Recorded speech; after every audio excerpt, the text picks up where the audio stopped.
अधिकारियों ने लूट खसोट का अड्डा, कमाने का अड्डा बना के रखा है सरकारी संस्थानों को। कुछ अधिकारी इस प्रकार से खेल कर रहे हैं। 50 सीटर में 75 बच्चे कहां से आ गए? बस्तर जिले में छोटे कर्मचारियों के ऊपर कहीं ना कहीं बड़े अधिकारियों का दबदबा हमेशा रहा है।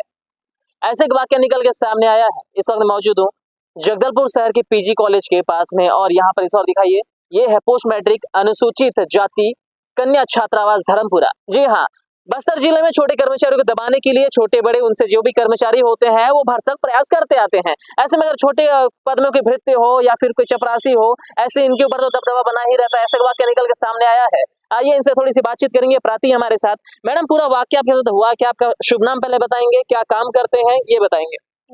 मेरा नाम अनीता ठाकुर है। मैं भृत्य के पद पे हूँ और मेरी परेशानी ये है कि मेरी बीच में सड़क दुर्घटना हुआ था और इस वजह से मैं जैसे कि भारी काम वगैरह नहीं कर पाती, लेकिन मेरे साथी कर्मचारी ललिता नाग के द्वारा कि मैडम को कर्मचारी मांगेंगे चलो बोले, तो मैडम को कर्मचारी मांगने आए कि मैडम कर्मचारी चाहिए। एक कर्मचारी इनको सुबह से शाम तक चाहिए। क्यों चाहिए? नहीं कर परमानेंट कर्मचारी क्यों चाहिए? शिफ्ट वाइज क्यों नहीं चाहिए? जी, इनको कर्मचारी इसलिए चाहिए होता है कि ये स्वयं नहीं रहते। तो 50 से ज्यादा सीट मतलब 50 सीटर है, लेकिन 50 से ज्यादा बच्चे, 70 के ऊपर यहाँ है बच्चे। क्या ये कानूनन सही है 50 सीटर के जो है बच्चों को 70 से 75 बच्चों यहाँ बराबर भर दें और उनके लिए जितनी सुविधाएं आती है क्या वो पूर्ति हो पाती है? क्योंकि 50 बच्चों के हिसाब से खाना आता होगा तो 75 बच्चों को कैसे मैनेज करते होंगे? क्या ये रिकॉर्ड ऊपर अधिकारियों के पास है कि 50 की जगह 70-75 हमने भर के रखा हुआ है यहाँ पर बच्चियों को? हाँ, मैंने जनदर्शन में कलेक्टर साहब को भी बताया है और वहाँ कॉपी दे दिया कि सर 70 से ऊपर बच्चे हैं, कार्य बाधित होता है। कर्मचारी मांगे जाने पर मैडम पदभार मुक्त का आदेश तुरंत ले आए, जबकि मैं चिकित्सा अवकाश में थी, मेरा स्वास्थ्य ठीक नहीं रहता, सब बता चुकी हूँ। फिर भी मुझे मंडल सभी जी का जो नई बनी है वो भी मेरी बातों को नहीं लेते, मैडम के साथ मिले जुले हैं।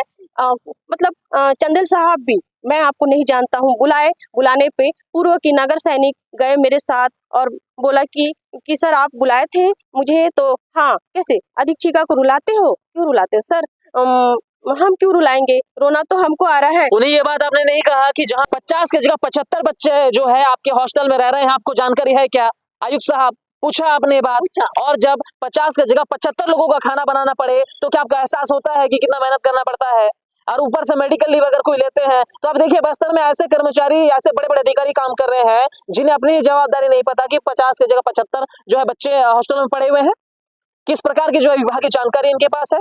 किस प्रकार का दौरा ये करते हैं? क्या निरीक्षण ये करवाते हैं? अब बताइए, ऐसे में जो है इनके ऊपर दबाव पड़ता है, कर्मचारी मांगते हैं तो ये कहा जाता है कि कर्मचारी आपको नहीं दिया जाएगा। ऊपर से ये बात निकल के सामने आ रही थी कि जो है यहाँ पर अधीक्षिका रहती नहीं है, तो किसके जिम्मे? क्या वो जो पुलिस वाले सिपाही रहती है उसके जिम्मे और खाना बनाने वाले के चपरासी के जिम्मे छोड़ के जाते हैं? आखिरकार गाइडलाइन में क्या ये नहीं है कि अधीक्षिका को 24 आवर्स यहाँ पर रहना है, इसलिए उनकी नियुक्ति नहीं होती है क्या? बताइए, ये बात सही है गलत है? हाँ सही है, वो स्वयं यहाँ नहीं रहते। जब वो नाइट वाली नहीं रहती, रसोईया पोस्ट में जो है उनके जगह में आके बीच बीच में सोते हैं, लेकिन यहाँ रहते ही नहीं है। जो अधिक बच्चे यहाँ पर रहते हैं उनसे कुछ 2000 रुपए जो है प्रति माह लेने की क्या बात है? ये जरा स्पष्ट कीजिए। दिवाली से पहले आया है, बताए। यहाँ तक कि जो ज्ञानगुड़ी की मैडम है, आशु मैडम है, यहाँ सभी को पता है ये सब बातें। वहाँ यहाँ का कागज गलती से वहाँ चला गया था और वहाँ पढ़े पूरा बात, सारा चीज लिखा है। क्या लिखा था उसमें? क्या लिखा था? है कि मतलब कि बच्चे लोग से ऐसे ऐसे पैसा लेती है, 2-2 हजार करके ऐसे कागज आया है मैडम के नाम से नोटिस। हाँ, क्या आपको पता है? नहीं, हम लोग को तो छुट्टी था, दिवाली छुट्टी, नहीं पता है। तो मैडम का तो खुद नोटिस आया, दूसरे का गड्ढा जो करते हैं वो खुद गड्ढे पे गिरते हैं। देखिए, ये जो कन्या छात्रावास है इसमें आरोप है कि 50 की जगह 75 से 75 जो है छात्रा यहाँ पर पढ़ रही है, यहाँ पर रहती है, स्टे करती है। अधीक्षिका यहाँ पर नहीं रहती है, जो है मिली भगत करके अधिकारी और जो अधीक्षिका मिल करके ये जो है छोटे कर्मचारियों पर दबाव बना रहे हैं। ये कैसी मानसिकता है बताइए आप? अपनी जिम्मेदारियों से एक और मुंह मोड़ा जा रहा है। और 50 से 75 जो बच्चे हो रहे हैं, 2000 रुपए अधिक लेने की जो बात है, इसमें गहन जांच होनी चाहिए। ये बाहर से जो है टीम बुलाकर या फिर जिला कलेक्टर के सीधे सीधे निर्देश पे इस पे जांच होनी जरूरी है, क्योंकि जांच अगर होगी, विभाग से बाहर जांच होनी चाहिए, क्योंकि विभाग के अधिकारी अभी से जो है इनका साथ दे रहे हैं इस सब कृत्य में, क्या उनको अभी तक कैसे पता नहीं चला कि 50 जगह 70 है? ये आरोप कहां तक सही है? इसकी जांच होनी चाहिए। जांच होने के बाद इसमें कड़ी से कड़ी कार्रवाई भी होनी चाहिए। कार्रवाई इस तर्ज पे भी होनी चाहिए कि आखिरकार अधीक्षिका ने अलाउंस कैसे किया, 2000 रुपए लेके कैसे रहने दिया 50 जगह 75 सीट में, और उसके ऊपर जो अधिकारी बैठे उनके ऊपर भी कार्रवाई होनी चाहिए सत्य पाए जाने पे। उसके ऊपर जो आयुक्त हैं उनके ऊपर भी सवाल निशान आता है। आखिरकार जो है कलेक्टर साहब के नाक के नीचे सब चल क्या रहा है? और कलेक्टर साहब लगातार दौरे कर रहे हैं, सुविधाओं को दुरुस्त करने के लिए, छोटे छोटे बीमारी को लेकर के या फिर बड़े बड़े काम को लेकर के, लेकिन उनके नाक के नीचे उनके ही अधिकारी जो है इस प्रकार का काम करते हैं। और इस प्रकार की शिकायत जब उनके पास जाती है तो इस पर कार्रवाई क्यों नहीं होती है? क्या इसकी शिकायत आपने की है? जनदर्शन में कलेक्टर साहब से आपने की थी कि 50 जगह 75 रहते हैं, 50 के जगह मतलब 70 से बच्चे ऊपर है। आपके पास कोई कागजात है? 50 सीटर कन्या छात्रावास में 75 बच्चों को किस प्रकार से रखा जा रहा है? ऑथेंटिक खबर है। यहाँ पर जो हमारे पास रजिस्टर की कॉपी मौजूद है, पास से दिखाइए, उनकी हाजिरी के साथ बकायदा अक्टूबर माह का है। क्या इतना सबूत काफी है डिपार्टमेंट के लिए कार्रवाई करने के लिए? 2000 रुपए 1500 रुपए की अवैध वसूली कहां जा रही है? कौन कमा रहा है लाखों रुपए तनख्वाह के अलावा? ये बड़ा सवाल निशान है। क्या इसे देखने के बाद भी झुटलाया जाएगा? क्या इसे देखने के बाद भी झुटलाया जाएगा? क्या इसमें कलेक्टर साहब संज्ञान नहीं लेंगे? इधर दिखाइए, 75 बच्चे यहां पर हैं जिनकी लगातार हाजिरी लगी है, बराबर हाजिरी लगी है। ये आधार है, ये सच्चाई है। बस्तर जिले में अधिकारियों ने लूट खसोट का अड्डा, कमाने का अड्डा बना के रखा है सरकारी संस्थानों को। कुछ अधिकारी इस प्रकार से खेल कर रहे हैं। 50 सीटर में 75 बच्चे कहां से आ गए? ये बड़ा सवाल या निशान है।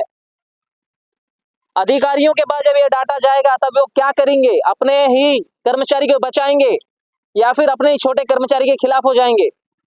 इससे ज्यादा सबूत आपको क्या दिया जाए? देखिए, हम खबरों में हमेशा कोशिश करते हैं, ऑथेंटिक चीजें आपको दिखाने की कोशिश करते हैं। हमारे पास रजिस्टर की कॉपी है, प्रार्थी के द्वारा हमें दिया गया है। ये जब प्रार्थी का पक्ष कोई नहीं सुन रहा तो ऐसे में उसे ये सब डॉक्यूमेंट हमें दिखाना ही पड़ा, और ये डॉक्यूमेंट हम सीधा जनता को दिखा रहे हैं, हम अधिकारी को दिखा रहे हैं। जब ये अधिकारी खबर देखेंगे हमारा 75 बच्चे 50 सीटर में, बस्तर की जनता देख रही है। आपके जिले में आपके यहाँ पर काम करने वाले कर्मचारी कुछ इस प्रकार से खेल कर रहे हैं। 50 बच्चों के जगह 75 बच्चों को ठूस के रखा गया है, जिसकी कैपेसिटी 50 सीटर की है। 75 बच्चे कैसे संभाल सकता है हॉस्टल? ऐसे में यह तो लाजमी है, यह आरोप तो सही साबित होता नजर आता है कि जहां पर जो है अवैध वसूली की जा रही है।